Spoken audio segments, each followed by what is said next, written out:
Sexual kinks are so normal and very common. However, when we find out about our partner's kinks and our partners find out about our kinks, it can bring forth some difficult emotions, maybe concerns, worries, and even fear.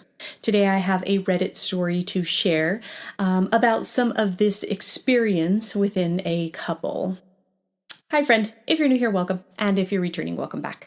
My name is Raquel Perez, and I am a licensed professional counselor in the state of Colorado. I work with individuals when it comes to sex therapy, relationship therapy, therapy for anxiety, depression, and ketamine-assisted therapy. This is where I share my lived experiences and also the stories of others, and I also share how my mind and my body is making sense of the information. With that, let's go ahead and jump into today's story. The title of this Reddit story is Found a Dildo in My Husband's Bag. I, 37 female, am currently 8 months pregnant with our second child. My husband, 51 male, and I also have an 18-month-old. I'm currently at home most of the time with our son. We are both self-employed and work kind of random hours. This morning, our son was having a temper tantrum, so I took him into the other room to play as my husband was making breakfast.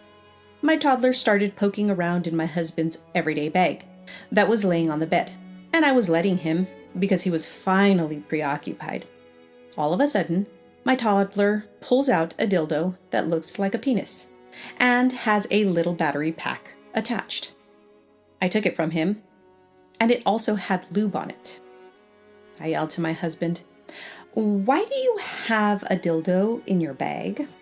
He was sort of flabbergasted at first, and then told me that since I haven't been as enthusiastic about sex while I've been pregnant, and he got that to masturbate with, and was too embarrassed to mention it to me. My problem is, he has never mentioned any sort of interest in anything like this, and why was it in his bag? He says he put it in his bag because he was going to move it to a drawer or something. I have also asked him why it takes him so long to get home from work.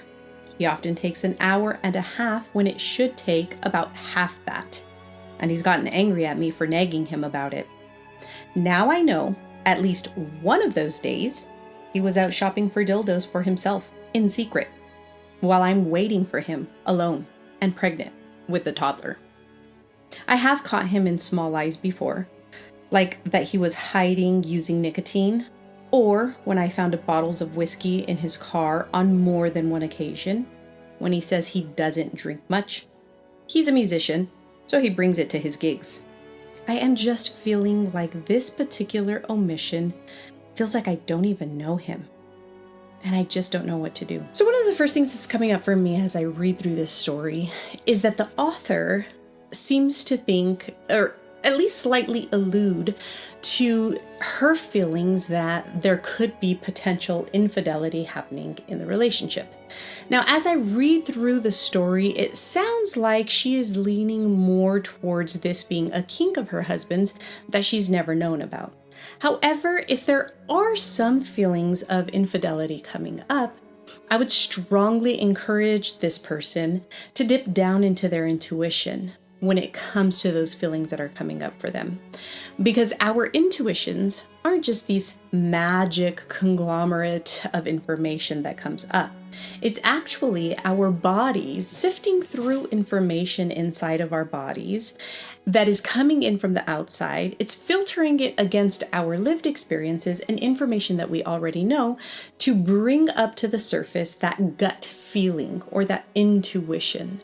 And so if we practice diving into that intuition as often as possible, it becomes easier to sift through that information and find where we really stand on a subject or where we really stand with something. And so that is one of the things that I would encourage first, to see what it is that's coming up when it comes to the infidelity. Is it something that's really bubbling up? Is it something that's really sitting in their gut, in that intuitive space? Because as I read through the story, it doesn't feel as though this is something that's really that prevalent for her. It really sounds like it's coming from a place of finding a kink that her husband has that she had no idea about, and slightly confronting her partner about this kink.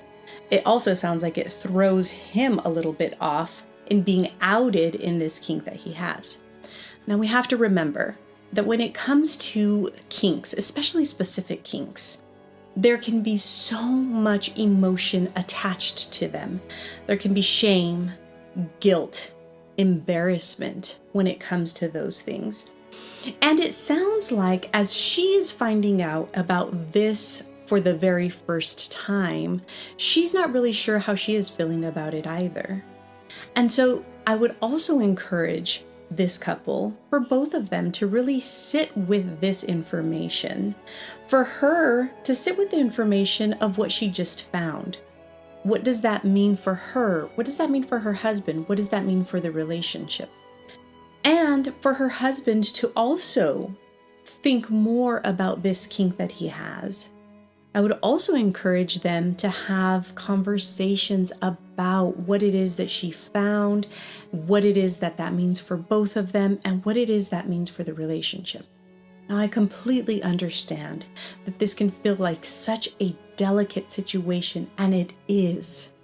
However, when we come across information like this that can be delicate, that can be difficult, and that can be so loaded with emotion, it is imperative that we come to our partners with this information so that we can have these discussions, as raw, as difficult, and as delicate as the situations may be, because the health of our relationships depends on it. Well, my friend, that's all I have for today's video. If you have found it useful or helpful in any way, please hit that like button down below. If you want more content of just like this on a weekly basis, please subscribe to the channel. If it's brought up, stirred up stuff inside of you, please leave comments down below. I love to look through those and maybe even start up a conversation. Well, until next time, bye for now.